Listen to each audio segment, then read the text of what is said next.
In this section, we'll draw from the last 5 tutorials and finally get our mix ready with proper levels.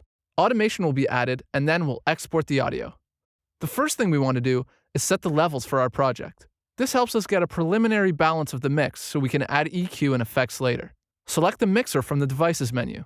The key command for this is F3. Turn off the input channels since we won't be using them anymore. Do this by clicking the Hide Input Channels button on the left-hand side of the mixer. Press Start on the transport panel and listen to your mix.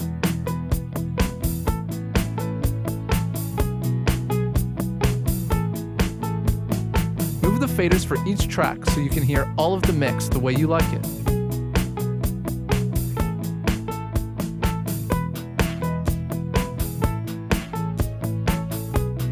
If for any reason you need to get the fader back to 0 dB, the default, you can Alt and click for the PC or Option and click for the Mac directly in the fader area.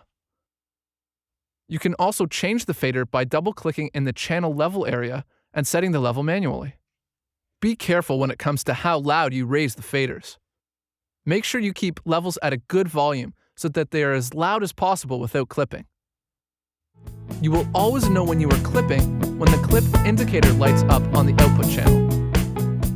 If it does, lower your levels and click on the clip. This will reset the warning light.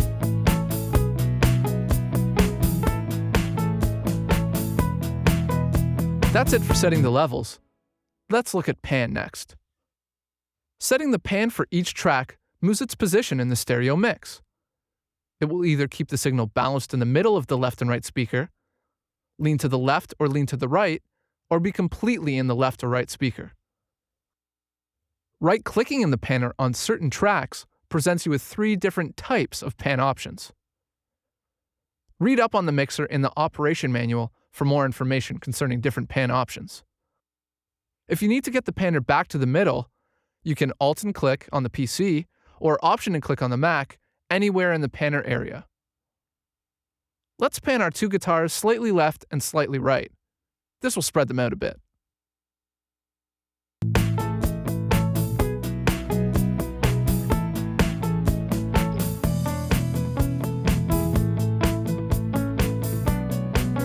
Keep the drums track in the middle, but let's move loop 1 a bit to the left and loop 2 a bit to the right. This will give our rhythm section a larger, more spacious sound.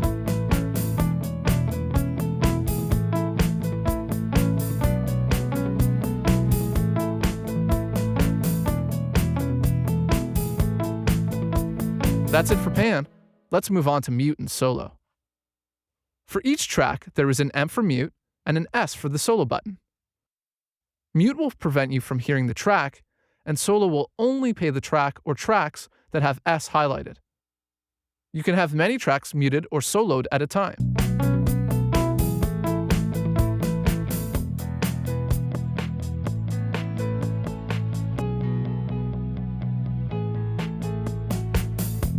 When you solo a track, the other tracks become muted.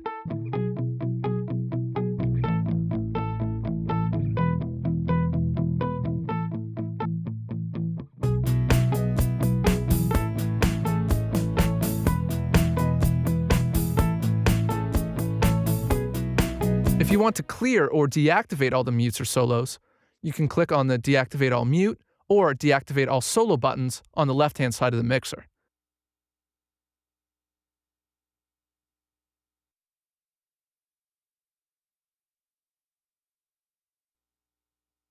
There may be times when you want certain tracks to always play, even if another track has solo active. If you Alt and click for the PC, or Option and click for the Mac on the S button, this will place the track in solo defeat mode. This allows the track to always play, even if you solo another track.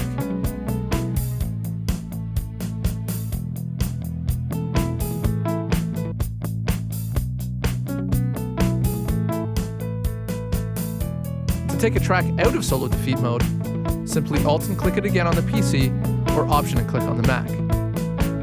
That's it for mute and solo. Let's move on to adding EQ. EQ or equalization add or subtracts frequencies so that we can place each instrument correctly in the mix.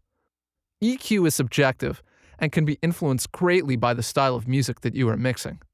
We're going to run through the EQ features that Cubase has to offer, but feel free to experiment and try the different presets on your mix. Solo the drums track and click the Edit Instrument Channel Settings button. This will call up our EQ. Make sure you have a section of music looping so that you can hear the EQ changes you are making. There are 4 bands of EQ on each track. Click on the EQ band active button for each of the EQs to turn them on. You can also click in the EQ curve area to turn on an EQ. Click and move the EQ point up, down, right or left. Moving the EQ point up or down raises or lowers the gain of the EQ. The gain makes that particular EQ louder or softer. The EQ band gain at the bottom of the EQ window gives you the value of the gain. If you hold down Control on the PC or Command on the Mac, you can restrict the movement of the EQ to just up or down. Moving the EQ point left or right changes the frequency of the EQ. The EQ band frequency at the bottom of the EQ window gives you the value of this frequency. If you hold down Alt on the PC or Option on the Mac, you can restrict the movement of the EQ to just left or right. Holding down Shift while moving the EQ point up or down changes the quality of the EQ. Many people refer to this as the width of the EQ. The EQ band Q at the bottom of the EQ window gives you the value of the quality.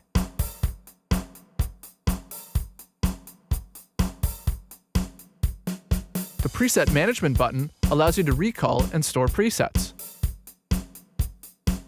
Choose from the list to get a sound that's close to what you want, and then adjust it slightly. You can then store it as a new preset.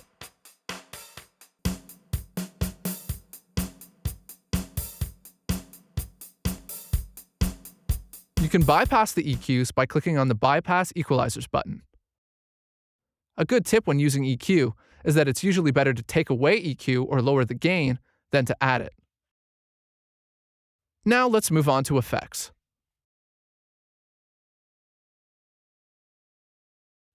We can add effects by inserting the effect directly on a track, or we can create an FX channel and use the auxiliary sensitive track to send to that FX channel. And choose VST Dynamics. Let's add compression to the bass track to smooth it out. Click on the Select Insert Type 1 slot and choose Compressor from the Dynamics submenu. Make changes to the compression.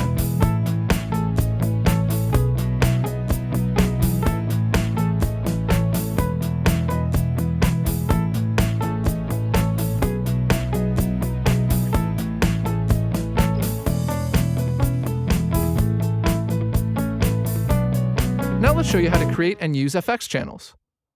Close the mixer and choose FX channel from the Add Track submenu of the Project menu.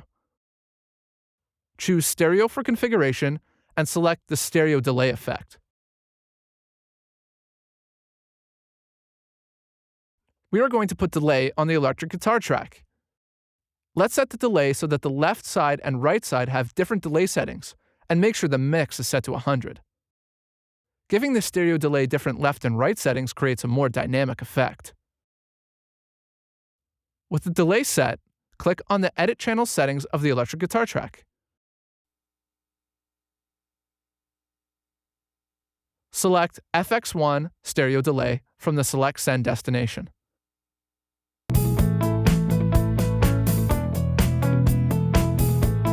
Press the Active Send 1 button to turn on the send. This will allow you to send the guitar to the stereo delay. Pressing the S or solo button on the track will allow you to hear this more clearly. Move the slider to the right to raise the level of the send to the stereo delay effect. You will begin to hear the guitar being delayed.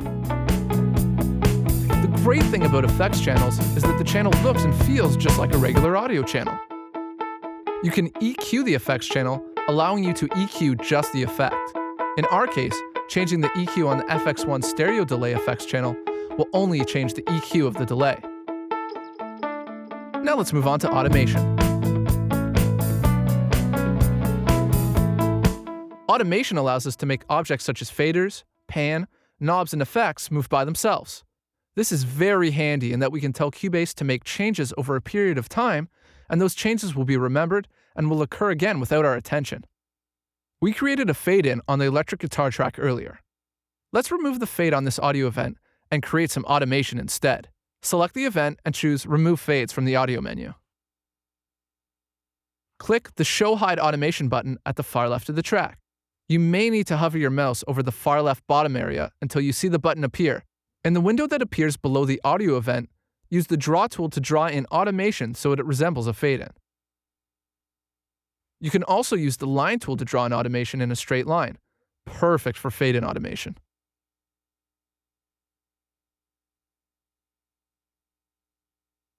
Listen to the fade-in that we just created.